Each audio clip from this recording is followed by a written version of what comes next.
So what does it mean when you miss a goal? You've set a goal and you missed it. And you just, you think, I'm a failure, I'm never going to try this again, all that other stuff. Well, let me set your mind at ease here. First, I'll talk about a story about me setting some goals that I failed miserably at. And the one stands out is when I decided it was time that I had a nice, clean, organized office. I thought, it'd be nice to have a clear desk all the time and have all my things put away and all that organized, space is an organized mind. And, Jordan Peterson's talk about, organize yourself and take care of your own space first, and then you can reach out. Well, so I thought, okay, great, I'm going to organize my office. So the way I do that, it was a total disaster, I figured I was just going to find a place for one thing every day, anything extra, and then not add to it. So, I pile of paper on the table. I'll take one of the pieces of paper off the top and file it. If there wasn't a file for it, then I would find a file that would make sense for it, put it in that category, and file it. Or, there's a mess on the desk that, collection of bits and pieces of stuff, either throw them away or, put them where they go or whatever. So this was my plan. One thing a day, and then don't add to it.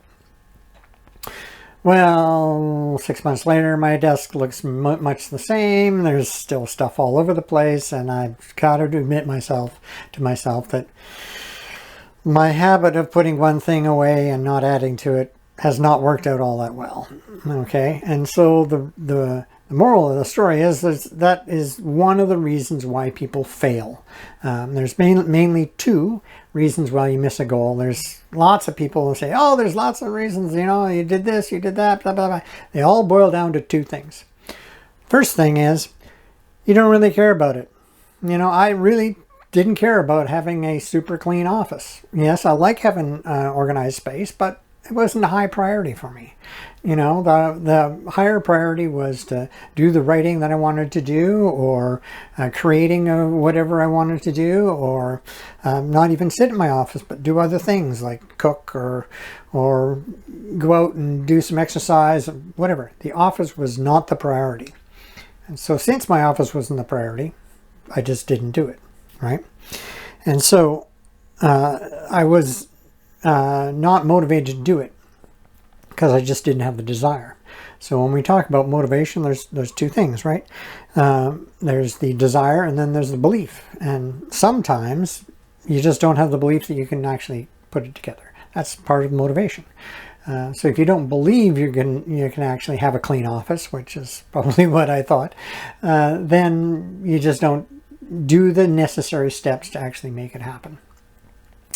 Right, so instead of getting down on myself saying, oh, I'm, a terrible person because I don't have a clean office, and I'm never going to be able to change my community because I have a terrible office and I can't even take care of myself and blah, blah, blah, I have to consider maybe that instead of having the goal of a clean office, then maybe I should have a bigger goal. And maybe that bigger goal could include having a clean and organized office. Or maybe I just have a different goal entirely and just leave that one behind, right? Now, the second reason that you may have missed a goal is because the goal was larger than you actually expected it to be. This is common, right? When I first started running years and years ago, not this batch, but years and years ago, I started running. I thought, I'd like to be fit. And so I would start running, and inevitably my knees would start to hurt and my back would hurt and all sorts of things would happen.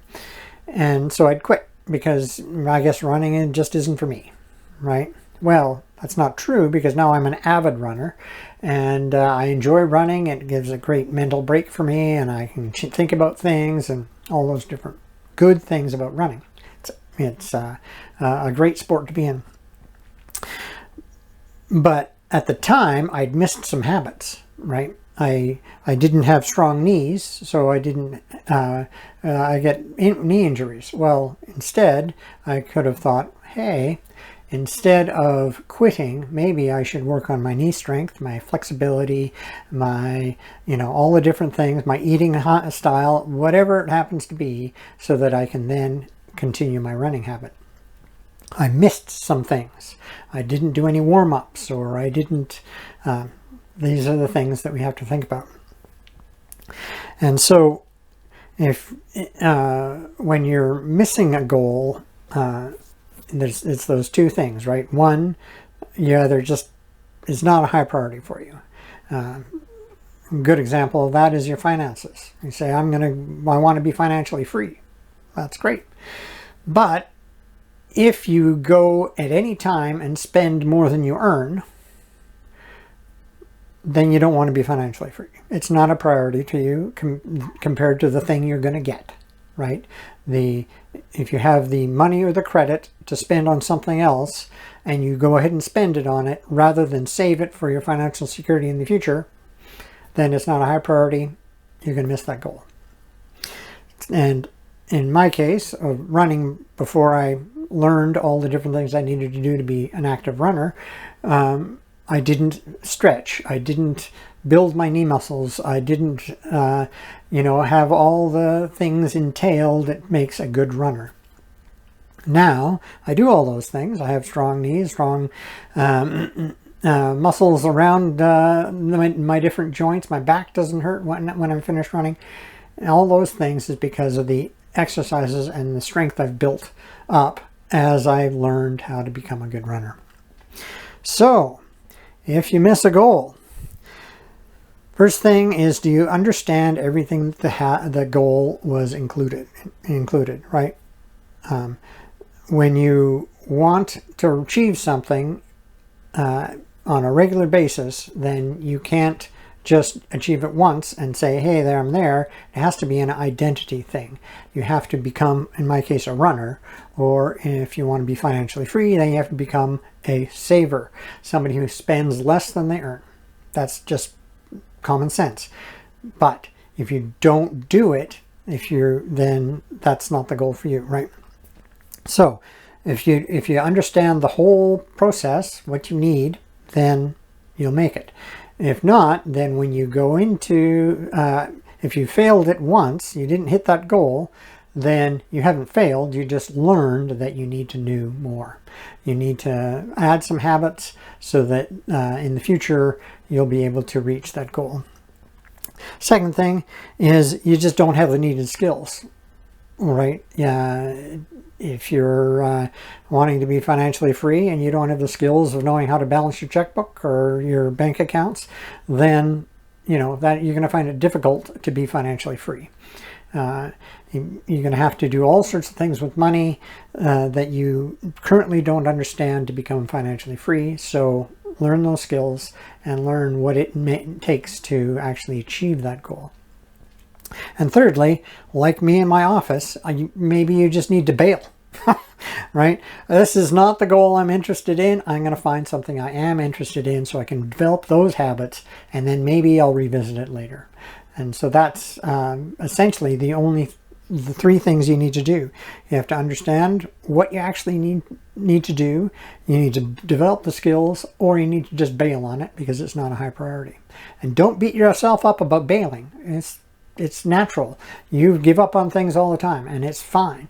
We don't have to be perfect on everything, or decide we're going to go down a path, and then no matter how bad it gets, we're still going to go on that path because we're determined.